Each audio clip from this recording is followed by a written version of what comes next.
Okay, so I want to talk about an article I came across on Science Daily.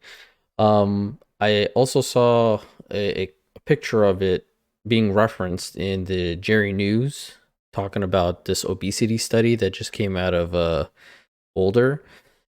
And it says new research shows that obesity may increase the risk of death by as much as 91%.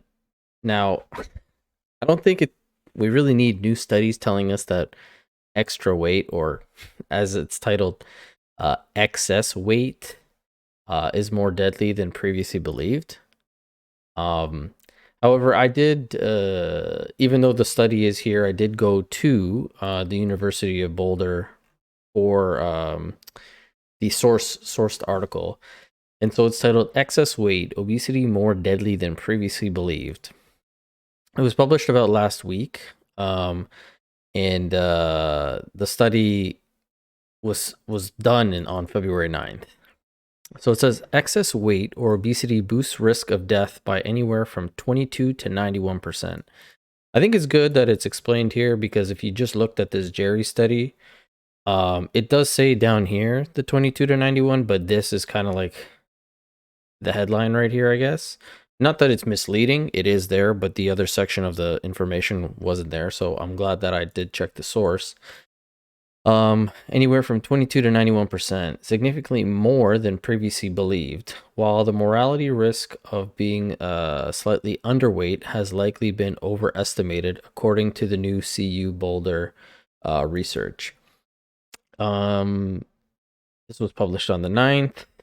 Counter prevailing wisdom that excess weight boosts mortality risk only in extreme cases. I don't know who was thinking that, but it says existing studies have likely underestimated the mortality consequences of living in a country where cheap, unhealthy food has grown increasingly accessible and sedentary lifestyles have become the norm. This was by Ryan Masters, this gentleman right here. And, you know, after reading this, it kind of brings me back to the whole situation that a lot of people were dealing with COVID, where we were trapped inside. They said you could only really go out to, like, for the essentials, so nobody was going out to exercise, gyms were closed, stuff like that. And there was studies coming out and cases coming out where, like, 70 to 80% of the people at one time that were in the hospital uh were overweight. And it wasn't simply because they were overweight, they had COVID or were suffering from COVID, but being overweight caused other issues in their systems, which then correlated into having weaker systems, and COVID being a little bit more prevalent to attack. Whether they, had respiratory issues already because of all the extra weight, or, diabetes or heart issues, because myocarditis was a thing. There was a plethora of things. However, so it says people also shine a light on the pitfalls of using the BMI to study health outcome, providing evidence that the go-to metric can potentially bias findings. After accounting for these biases, it estimates that about 1 in 6 U.S. deaths are related to excess weight or obesity, which that's pretty high. Um, Again, I never really thought that having extra weight or being overweight, you'd be good. I've worked in many retirement homes, and I've worked in, just having people in my life. It's very, very rare that you see an overweight old person. um, and if you do, they aren't living great lives. They're either bound to some sort of, mobile scooter, or they have to be in a wheelchair. It's very, very difficult for them to get around. Being old already is difficult in that aspect, but then adding all that extra weight to you, and then because you are older, you're not able to work out. So that weight just keeps building, and eventually it's not a great outcome. Um, so this goes on to talk about how what they're calling the obesity paradox, because they used to believe that the BMI was a U-shaped curve. So it says, while numerous studies show that heart disease, high blood pressure, and diabetes, which are often associated with being overweight, elevate mortality risk, very few have shown that groups with higher BMIs have higher mortality rates. Instead, what some call the obesity paradox, most studies show a U-shaped curve. Those in the overweight category surprisingly have the lowest mortality risk. Those in the obese category have a little or no increased risk and over the so-called healthy category, and both the underweight and the extremely obese are increased risk of death.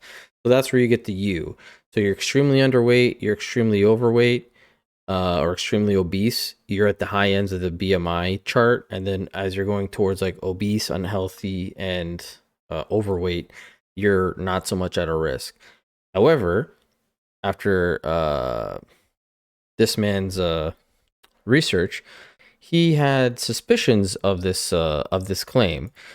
He noted that the BMI, which doctors and scientists often use as a health measure, is based on height and weight only, and it does not account for the differences in body composition or how long that person has been overweight. And as I said, I agree. The BMI, not the greatest like set in stone tool. It's a nice guideline in a sense, but again, there's always multi-factored situations for things. He goes on to say it's a reflection of stature at a point in time. That's it. He notes that Tom Cruise at 5'7" and is extremely muscular at 201 pounds had a BMI of 31.5, which would put him right here obese. Now, if somebody looking at Tom Cruise, you're not going to think obese. And this also goes for, I'd say, another famous person, more bodybuilder-esque, Arnold Schwarzenegger. Back in the day when he was like at his peak prime physique, he would be considered morbidly obese if he followed the BMI. And which, you know, if you're looking at Arnold Schwarzenegger, that's not the case. And, you know, being as built as these guys are, as it says, extremely muscular, it's going to skew the BMI if that's all you're following. The part over here that says collectively the findings confirm that studies have been significantly affected by BMI related biases, which is true. When recrunching the numbers without these biases, we found not a U shape, but a straight upward line, with those with a low BMI having the lowest mortality risk.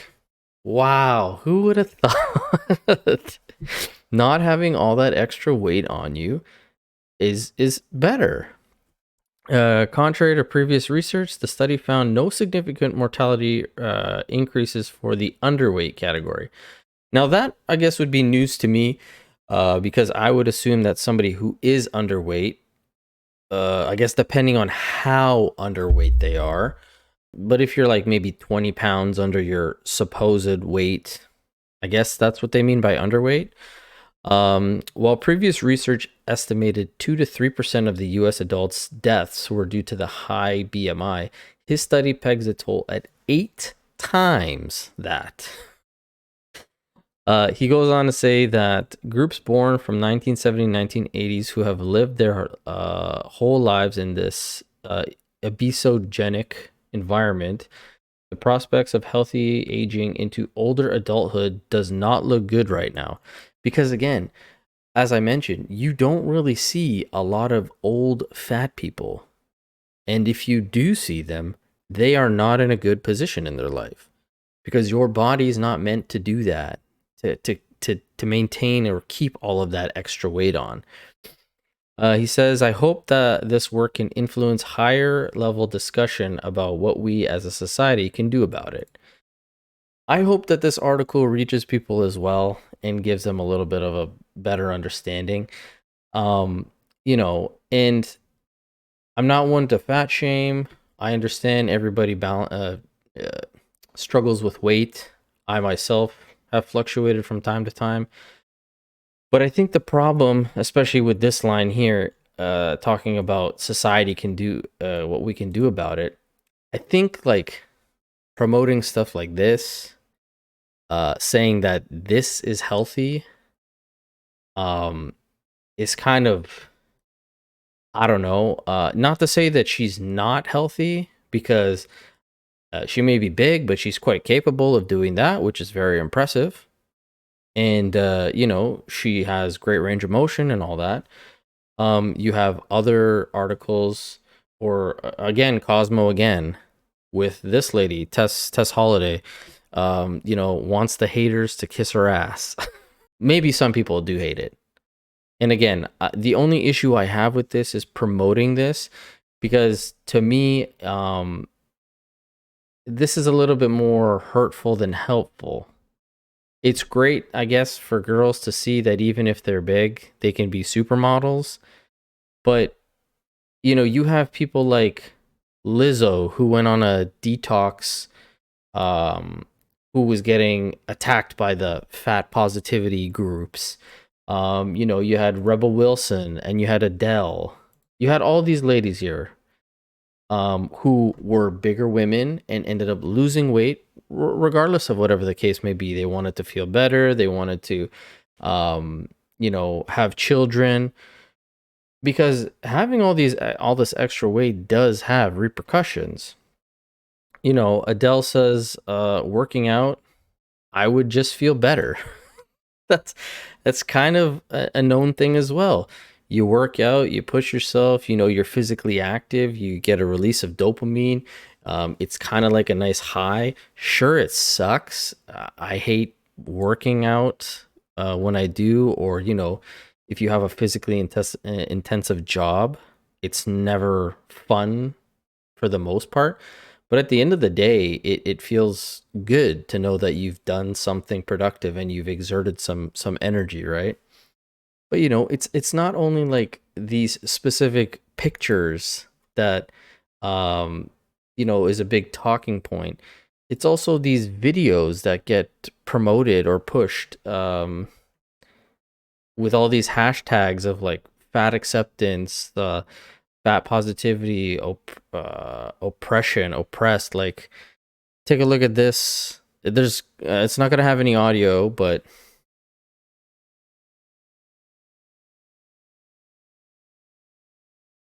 her shirt says "Feel the belly."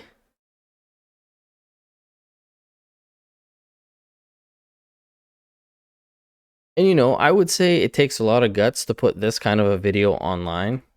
Good for her. She feels comfortable in her own skin. But also watching that does not, I don't know, I just feel for her. I feel like she could be doing this exact same thing, without having all of this extra weight on her body. This must not feel good. And I get it. Like, if some people are at this point in their life, it might be a little bit tough to lose that weight. Something that these people can do is focus more on a dietary focus. Limit your calories in, your calories out. Um, you know, if you want to go on a ketogenic thing, or whatever the case may be, there is ways to help you. But it's not just videos like this, it's also videos like this. It really bothers me when fat people get this question: who wants to be oppressed? That's just a Republican talking point. It's null, it's void, nada. I love going into the doctor for any sickness, any ailment, and having it be either attributed to my gender or my weight or both. Now, I don't know what educational background this girl has, if she ever took sex ed or health class or biology or anything, but those are two very good factors for a doctor to base any kind of medical, um, attention to.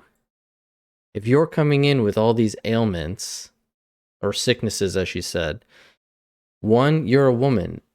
Your hormonal composition is different than males. You're going to have a lot more issues in terms of bone density. If your estrogen's not working properly, just a slew of things. And again, men and women are different. So your doctor focusing on your gender or your sex, whatever you want to call it, is a great starting point. Also, your weight will have repercussions. Just a step away from the video for a second, you can see from this picture, they took two women, one who was 40 and 250 pounds at 5'6", and another woman who was only 4 years younger, 120 pounds and 5'5", around the same height. They were taken in for an MRI, and they took about 5 hours to do this whole scan. And you can just see all the issues that this lady is having with the excess fat in her body. I mean, look at this. She's got pes varus or toe in towing, which is probably due to the osteoarthritis that is happening in her knees here. So she's got to adjust her feet position to maybe even reduce some of that weight or distribute that weight a little bit differently, so she's not having all this pain in her knees. You know, the risk of diabetes, heart issues, colon cancer, liver disease, like, these aren't new things for us to be figuring out. Like, this article, I'm happy he made it, but also it shouldn't have been made. These are things that we know.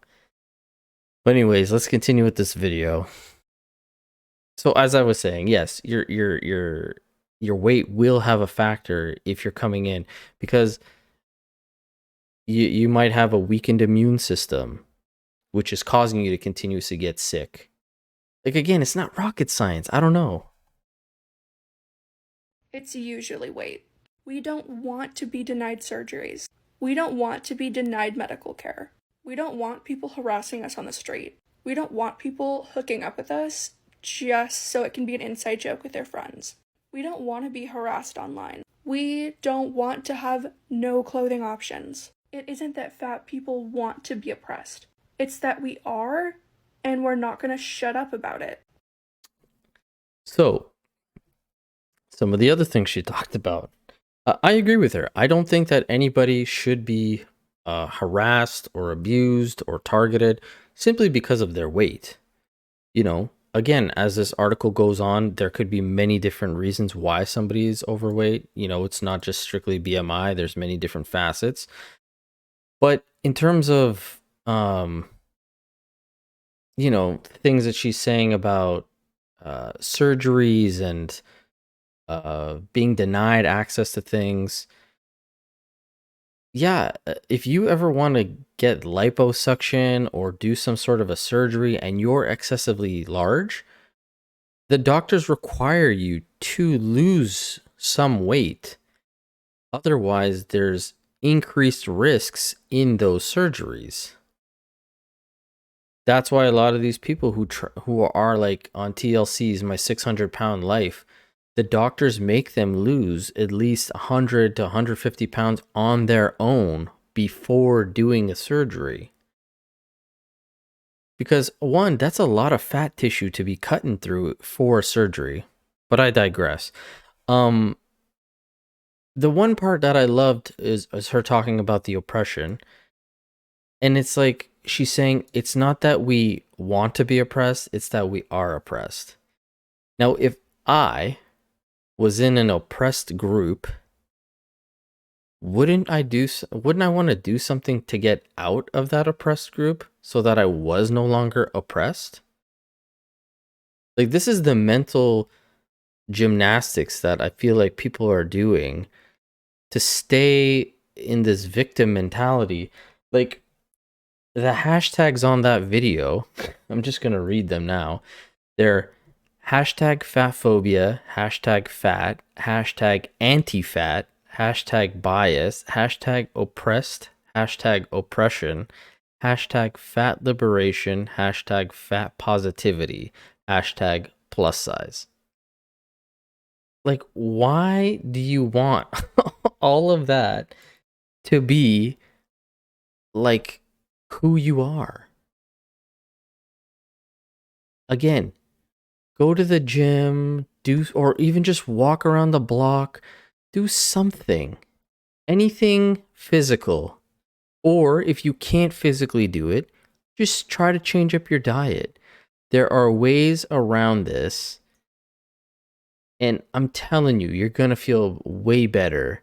And you're going to reduce all of this potential of death and disease and all of this unnecessary thing that we don't want. But anyways, that's just my take on this. Love to hear what you guys have to say in the comment section below. Please like, comment, and subscribe, and I will catch you guys on the next video. Thanks so much.